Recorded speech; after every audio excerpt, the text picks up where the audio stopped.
Les affaires publiques n'ont plus de secret pour lui. Les vrais enjeux. Les vraies questions.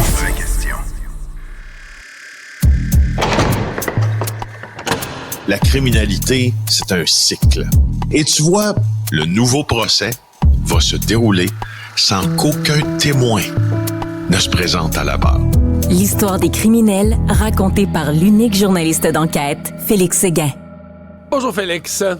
Bonjour Mario. Alors, des sujets qu'on aborde ici, des questions qu'on se pose ici, puis on se rend compte qu'ils se posent aussi les mêmes questions dans d'autres pays du monde. Et entre autres, en France, il y a tout un questionnement sur les cellulaires en prison, mais même est-ce que les prisonniers ont droit à des massages, des soins corporels? Oui. Ben, rendons crédit à celui qui a trouvé cette nouvelle-là ce matin, c'est-à-dire toi. Probablement que ton séjour parisien t'a influencé un peu dans le choix j'ai vu passer éditorial. ça sur mon fil. J'ai vu passer ça sur mon fil X, l'article, mais je suis évidemment les grands médias du monde. Ouais. Puis quand j'ai vu passer ça, j'ai pensé à toi. Je me dis, on se pose, exemple, le cellulaire en prison. Ici, c'est interdit partout. Là, en France, ils disent, c'est pas réaliste de l'interdire. Faut le permettre, mais pas pour les détenus trop dangereux. Mais là, moi, je lisais ça, je me dis, OK, mais où tu traces la ligne? Qui a droit à un sel? Qui a pas droit? Puis comment tu gères ça? Parce qu'il y a un projet pilote dans les maisons d'arrêt françaises, il faut bien le dire. Depuis 2019, il y a des téléphones fixes et puis qui sont en cellule, dans chaque cellule, dont l'usage est limité à certains numéros. Et il semble que les prisonniers là aient peu d'interaction avec leur téléphone fixe pour appeler certains numéros, préfèrent avoir, bien sûr, des portables. Alors là, ce qu'il faut dire aussi, c'est que le ministre de la Justice, Gérald Darmanin, là, en France, on l'appelle le garde des Sceaux. Le ministre de la Justice, l'ancien ministre de la Justice, exemple, c'est Dupond-Moretti, là, surnommé Aquitador, là, ce sont des gens qui, en tout cas, là, sous Macron, ont toujours été des ministres qui portaient vraiment vers la loi et l'ordre. Dupond-Moretti en étant un exemple. Alors, Gérald Darmanin, lui, donc, il avait annoncé son intention de nettoyer les prisons. Un peu comme on a faiblement verbalisé ici, puis il visait les téléphones portables. Ce qu'il voulait faire, c'est des opérations dites place nette, un peu comme on fait pour assurer qu'il y ait moins de trafic de drogue en prison. Et là, il y a la contrôleur générale des prisons, disons ça simplement, a dit c'est pas réaliste de maintenir cette interdiction-là. C'est drôle la manière dont elle formule ça, parce que elle dit, je la cite, il est peu réaliste, assurément, d'imaginer maintenir l'interdiction aux personnes détenues de l'usage devenu si banal du téléphone portable, estime-t-elle. Alors, tu vois que tu as absolument raison, le débat est aussi extrêmement d'actualité en Europe, mais il y a quelque chose qui est un peu plus rigolo, par exemple, c'est les soins esthétiques. Ça... Un massage en prison, c'est sûr que pour l'opinion publique, ça passe moyen, ça. Oui, et le garde des Sceaux vient d'ordonner la fin de toutes les activités dites ludiques en prison après une polémique sur les justement soins du visage. Ce qu'on a appris, c'est qu'à la Saint-Valentin, dans une maison d'arrêt près de Toulouse, il y a des esthéticiennes locales qui ont été engagées pour aller prodiguer des soins du visage à des détenus dans cette prison de haute sécurité. Alors, lui, ce qu'il a dit, c'est, j'ai dit, là, c'est fini. Alors, on va prioriser l'apprentissage de la langue française, le sport, ça va, l'activité autour du travail, that's it. C'est pas mal ce qu'il dit. Ça joue dur autour du déneigement encore aujourd'hui, hein? Hey, il y a un couple, c'est intéressant de voir comment les stratagèmes se répètent, puis les façons aussi d'intimider. Dominique Larreau et Jessie Leclerc, ils ont été victimes de sabotage. C'est un couple de déneigeurs juste avant la tempête de dimanche. Et ils sont à Saint-Brigitte-de-Laval, donc près de Québec. Et juste avant la tempête, là, une trentaine de centimètres là, dans le bout de Québec, il y a quelqu'un qui a été filmé sur les caméras de surveillance de l'entreprise en train de probablement, selon eux, là... OK, mais les caméras de surveillance qui sont claires comme un film qu'on présente aux Oscars, là, on le voit, son visage est un peu caché, puis il y a un capuchon, mais on le voit parfaitement faire son coup, là. Ouais, c'est ça. Puis on pense qu'il a intégré de l'urée à l'essence au diesel, probablement des tracteurs, sauter qui le fait moteur. en sorte que ça scrape le moteur, là, c'est fini. Et il croit là qu'ils vont avoir 3 tracteurs qui seront peut-être perte totale. Puis ce qui est spécial là-dedans, c'est que eux, ils ont acheté une compagnie de déneigement. OK? Donc, quelqu'un avait décidé de vendre, ils ont acheté une compagnie de déneigement, et puis quand tu achètes une compagnie, tu fais comme ce qu'ils appellent, hein, tu le sais mieux que moi, là, un due diligence, tu regardes c'est quoi les revenus possibles, puis c'est quoi les clients, donc tu achètes la compagnie, tu achètes les clients, mais je pense qu'ils se sont fait survendre un peu l'affaire.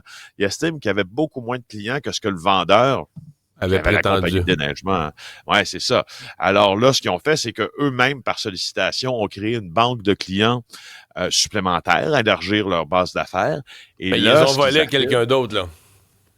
Ben, c'est ça. Ben, dans le déneigement, c'est toujours ça. Fait que là, en plus de les, entre guillemets, voler à quelqu'un d'autre, la personne qui a acheté, disent-ils, revient vers eux en disant, ben là, vous allez me payer une cote sur les clients que vous avez démarchés. Hey, commence à être compliqué pour avoir 3 tracteurs et ramasser de la neige, n'est-ce pas? Par contre, si t'es policier et tu vas enquêter sur ce crime-là, il y a des suspects. Il y a des suspects facilement identifiables, non?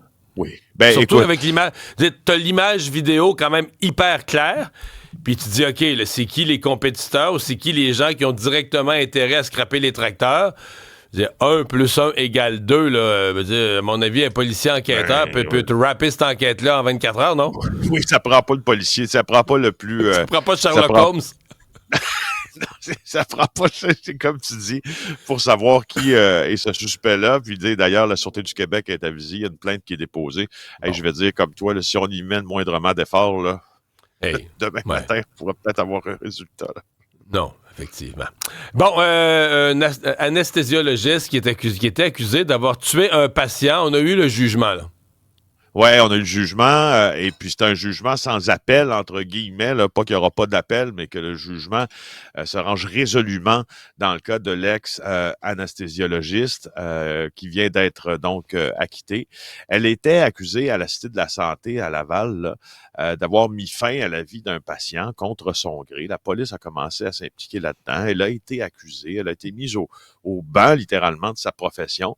Puis on l'accusait d'homicide involontaire là, d'un patient au bloc opératoire. Écoute, le juge, et juste pour te dire, là, c'est un homme de 84 ans, lui refusait là, l'acharnement thérapeutique.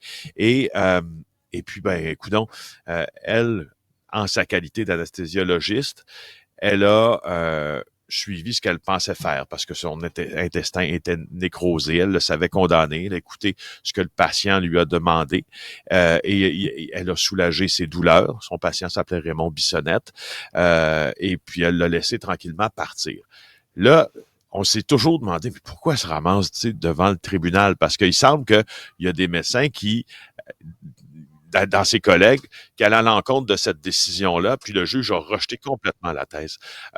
Mais complètement.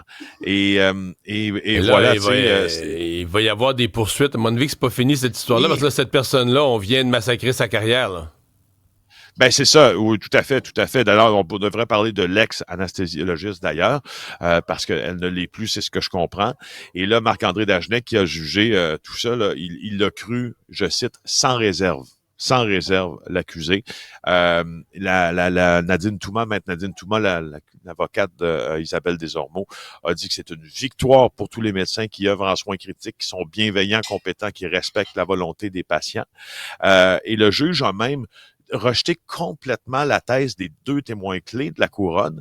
Et puis, en fait, il a même blâmé, si tu veux, la poursuite dans ça, d'avoir une vision idéologique de ce dossier-là, plutôt qu'une vision judiciaire ou juridique. Alors, il y avait comme un biais idéologique, déplore le juge.